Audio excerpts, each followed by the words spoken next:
മൂന്നാം സീറ്റ് തരാത്ത കോൺഗ്രസിന്റെ പിറകെ പിന്നെയും നടക്കാൻ നിങ്ങൾക്ക് നാണമില്ലേ? ആരാ ചോദിക്കുന്നത്? പിണറായി വിജയൻ മുതൽ KT ജലീൽ വരെ. രാഹുൽ ഗാന്ധി കൊണ്ട മഞ്ഞില്ലേ? രാഹുൽ ഗാന്ധി കൊണ്ട വെയിലില്ലേ? രാഹുൽ ഗാന്ധി കൊണ്ട മഴയില്ലേ? ആ മഴയും മഞ്ഞും വെയിലും ഒന്നും വെറുതെയായി പോവില്ല എന്ന ഉറച്ച വിശ്വാസത്തിലാണ് നമ്മൾ മുന്നോട്ട് പോകുന്നത്. രാഹുൽ ഗാന്ധിയോടൊപ്പം ഒരു കാലം വരും ഇന്ത്യയുടെ പ്രധാനമന്ത്രി കസേരയിൽ അങ്ങ് രാഹുൽ ഗാന്ധി ഇരുന്ന് ദേശീയ പതാക ഉയർത്തുന്ന ഒരു കാലം വരുമെന്ന ശുഭാപ്തി വിശ്വാസത്തിലാണ് ഞങ്ങൾ മുന്നോട്ട് നടക്കുന്നത്. ഞങ്ങളോട് ചിലർ ചോദിക്കുന്നുണ്ട്, മുസ്ലിം ലീഗിനോട്, നിങ്ങൾ ഇപ്പോഴും കോൺഗ്രസിന്റെ വാലായി നടക്കണോ? നിങ്ങൾക്ക് മൂന്നാം സീറ്റ് കിട്ടിയോ? മൂന്നാം സീറ്റ് തരാത്ത കോൺഗ്രസിന്റെ പിറകെ പിന്നെയും നടക്കാൻ നിങ്ങൾക്ക് നാണമില്ലേ? ആരാ ചോദിക്കുന്നത്? പിണറായി വിജയൻ മുതൽ KT ജലീൽ വരെ. ഞാൻ ചോദിക്കട്ടെ, ഞങ്ങൾ പിന്നെ ആരുടെ കൂടെ നിൽക്കേണ്ടത്? ഞങ്ങൾ CPM-ന്റെ കൂടെയാണ് നിൽക്കേണ്ടത്. നിങ്ങൾക്ക് ഇന്ത്യയുടെ പാർലമെന്റിൽ എത്ര സീറ്റാ? നിങ്ങൾക്ക് 3 സീറ്റ്. ഞങ്ങൾക്കും 3 സീറ്റ്. പിന്നെ ഞങ്ങൾ നിങ്ങളുടെ കൂടെയാണ് നിൽക്കേണ്ടത്. ഞങ്ങൾ കോൺഗ്രസിന്റെ കൂടെ നിൽക്കും. എന്താ കാര്യം? ഇന്ത്യയിൽ കോൺഗ്രസിന് ക്ഷീണമുണ്ടായിട്ടുണ്ട്, ശരിയാണ്. പക്ഷെ ഇന്ത്യയിൽ ഏറ്റവും വലിയ രാഷ്ട്രീയ കക്ഷിയാര 52 പാർലമെന്റ് സീറ്റുള്ള ഇന്ത്യൻ നാഷണൽ കോൺഗ്രസ്.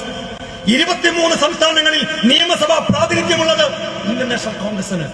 ഇന്ത്യയിലെ എല്ലാ സംസ്ഥാനങ്ങളിലും വേരോട്ടമുള്ള രാഷ്ട്രീയ പാർട്ടി ഇന്ത്യൻ നാഷണൽ കോൺഗ്രസ്. ആ കോൺഗ്രസിന് കൂടെയല്ലേ ഞങ്ങൾ നിൽക്കേണ്ടത്? ഒരു മനുഷ്യൻ ഇങ്ങനെ നടക്കുകയാണ് അല്ലേ? ആദ്യം നടന്നു കന്യാകുമാരി നിന്ന് കശ്മീരിലേക്ക്. ഇവിടെ പറഞ്ഞില്ലേ, ഈ നട്ടുച്ചക്ക് പന്തിരങ്കാവിൽ ഉച്ചക്ക് നടക്കാൻ കഴിയും. ഒരു അരമണിക്കൂർ ഒരു കൊട ചൂടാതെ വിയർത്തൊലിച്ചു പോകും. നാം മനുഷ്യരില്ലേ? രാഹുൽ ഗാന്ധി കശ്മീരിൽ നിന്ന് കന്യാകുമാരിയിൽ നിന്ന് കശ്മീരിലേക്ക് നടന്നു. വടക്കേ ഇന്ത്യയിലൊക്കെ ചൂടെന്ന് പറഞ്ഞാൽ നമ്മൾ വിചാരിക്കുന്ന ചൂടല്ല, ഇവിടെ കാണുന്ന ചൂടല്ല. ഞാനൊരിക്കൽ ഡൽഹിയിൽ ഓട്ടോറിക്ഷയിൽ പോകുമ്പോഴാകപ്പെട്ട ചുടുകാറ്റ് തട്ടിയിട്ട് എന്റെ കാല് പൊള്ളിപ്പോയി. ആ ചൂടിൽ ഒരു കുട ചൂടാതെ ഒരു ടീഷർട്ട് മാത്രം ധരിച്ച് ഒരു പാന്റും ഉടുത്ത് ആ മനുഷ്യൻ നടന്നു. കശ്മീരിൽ മഴ പോലെ മഞ്ഞ് പെയ്തപ്പോ കൂടെ യാത്ര ചെയ്തവർ ജാക്കറ്റിന്റെ മുകളിൽ പിന്നെയും ജാക്കറ്റ്, ഗ്ലൗസ്, സോക്സ്. ആ മനുഷ്യനോ ഒരു ടീഷർട്ട് മാത്രം, ഒരു പാന്റ് മാത്രം. ആ കൊടും മഞ്ഞിൽ, ആ കൊടും തണുപ്പിൽ ആ മനുഷ്യൻ ഒറ്റക്ക് നടന്നു. എന്നിട്ടോ അതിനുശേഷം നടന്ന തെരഞ്ഞെടുപ്പിൽ കുറെ തോറ്റുപോയി. അപ്പോഴും ആ മനുഷ്യൻ പറഞ്ഞു, ഇത് ജയിക്കാൻ മാത്രമുള്ള പോരാട്ടമല്ല, ഈ രാജ്യത്ത് മതേതരത്വം ബാക്കിയാക്കുക എന്ന ഉത്തരവാദിത്വത്തിലാണ് ഞാൻ മുന്നോട്ട് നടക്കുന്നത്. എന്നെ തടയാൻ ഈ തെരഞ്ഞെടുപ്പ് തോൽവികൾക്ക് സാധ്യമല്ല എന്ന് പ്രഖ്യാപിച്ചിട്ട് ആ മനുഷ്യൻ മുന്നോട്ട് നടന്നു. രാഘവട്ട, നമ്മുടെ ഈ പരിപാടിയൊന്നും രാഹുൽ ഗാന്ധി കേൾക്കുന്നില്ല എന്ന് നമുക്കറിയാം. പക്ഷെ നമ്മുടെ വിശ്വാസം എന്താണ്? രാഹുൽ ഗാന്ധി കൊണ്ട മഞ്ഞില്ലേ? രാഹുൽ ഗാന്ധി കൊണ്ട വെയിലില്ലേ? രാഹുൽ ഗാന്ധി കൊണ്ട മഴയില്ലേ? ആ മഴയും മഞ്ഞും വെയിലും ഒന്നും വെറുതെയായി പോവില്ല എന്ന ഉറച്ച വിശ്വാസത്തിലാണ് നമ്മൾ മുന്നോട്ട് പോകുന്നത് രാഹുൽ ഗാന്ധിയോടൊപ്പം. എന്നിട്ടോ ആ മനുഷ്യൻ പിന്നെ മണിപ്പൂരിൽ നിന്ന് മുംബൈയിലേക്ക് പിന്നെയും യാത്ര പോവുകയാണ്.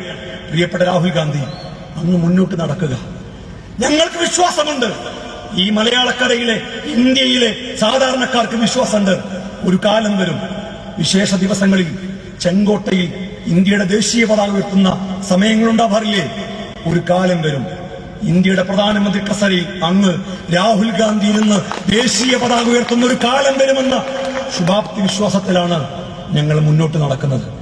അങ്ങനെ ഒരു കാലം ഉണ്ടാകുമ്പോൾ, അങ്ങനെ ഒരു ചോദ്യം ഉണ്ടാകുമ്പോൾ, ഇന്ത്യയുടെ പാർലമെന്റിൽ രാഹുൽ ഗാന്ധിക്ക് അനുകൂലമായി, ഇന്ത്യ സഖ്യത്തിന് അനുകൂലമായി ആര് കൈപൊക്കുമെന്ന ചോദ്യമുണ്ടാകുമ്പോ നിങ്ങൾ ഇന്ത്യ മുന്നണിയുടെ കൂടെ ആണോ എന്ന് ചോദിക്കുമ്പോ ആണോ, അല്ലേ, ആണില്ലേ എന്ന് പറയുന്ന ഇടതുപക്ഷത്തിന്റെ കൂടെയല്ല ഞങ്ങൾ ഉണ്ടാവുക. ധൈര്യത്തോടെ, ഒരു സംശയമില്ലാതെ ഈ മുന്നണിക്ക് അനുകൂലമായി, രാഹുൽ ഗാന്ധിക്ക് അനുകൂലമായി കൈപൊക്കാൻ ആദ്യം എഴുന്നേൽക്കുന്നവരുടെ കൂട്ടത്തിൽ ഉണ്ടാകുന്ന ശ്രീ MK രാഘവന് നമ്മൾ വോട്ട് ചെയ്യും എന്ന് പ്രഖ്യാപിക്കാൻ വേണ്ടിയാണ് പ്രിയങ്കരനായ MK രാഘവൻ നമുക്കിടയിലൂടെ ഈ ജനഹൃദയ യാത്രയുമായി കടന്നു വരുന്നത്. ഈ ജനഹൃദയ യാത്രക്ക് എല്ലാവിധ അഭിനന്ദനങ്ങളും അഭിവാദ്യങ്ങളും അർപ്പിച്ചുകൊണ്ട് ഞാൻ വാക്യം അവസാനിപ്പിക്കുന്നു. നന്ദി, നമസ്കാരം. ജയ് യു.